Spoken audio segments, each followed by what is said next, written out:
السلام علیکم پیارے بچوں، آج ہم پھر حاضر ہیں ایک نئی کہاوت کے ساتھ، اور وہ ہے ایک انار سو بیمار، یعنی ایک چیز کے کئی طلبگار ہونا۔ تو چلیں پھر اس کہاوت کو سمجھنے کے لیے اپنی کہانی شروع کرتے ہیں۔ آج ماجد بہت خوش تھا، اس کے ابو رنگین ٹی وی جلا رہے تھے۔ پورے محلے میں اس وقت رنگین ٹی وی کسی کے گھر بھی نہیں تھا۔ ماجد اپنے سب دوستوں کو رنگین ٹی وی کے بارے میں بتا رہا تھا۔ یار ماجد، رنگین ٹی وی میں تصویر تو بڑی خوبصورت لگتی ہوگی، ماجد کے ایک دوست نے پوچھا۔ اور کیا، بہت خوبصورت تصویر لگتی ہے۔ ابو کہہ رہے تھے کہ ٹی وی مہنگا بھی بہت ہے۔ ابھی ماجد اپنے دوستوں کو بتا ہی رہا تھا کہ اس کے ابو ایک ٹیکسی میں رنگین ٹی وی رکھ کر لے آئے۔ محلے میں خوب شور مچ گیا۔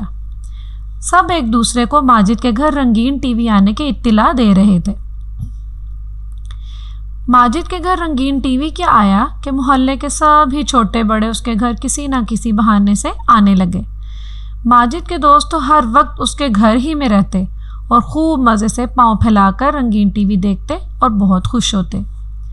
ماجد کے ابو نے جب اپنے گھر میں اتنا رش دیکھا تو وہ اپنی بیگم سے کہنے لگے، لو بھائی، گھر میں رنگین ٹی وی کیا آ گیا، ساتھ میں محلے والے بھی لے آیا، اور وہ بھی اتنے سارے۔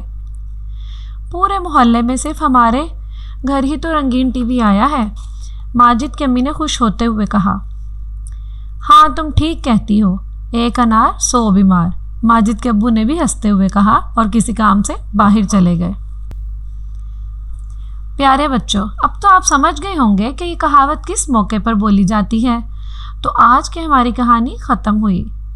انشاءاللہ پھر سے ملیں گے ہم ایک نئی کہانی کے ساتھ۔ تب تک کے لیے اللہ حافظ۔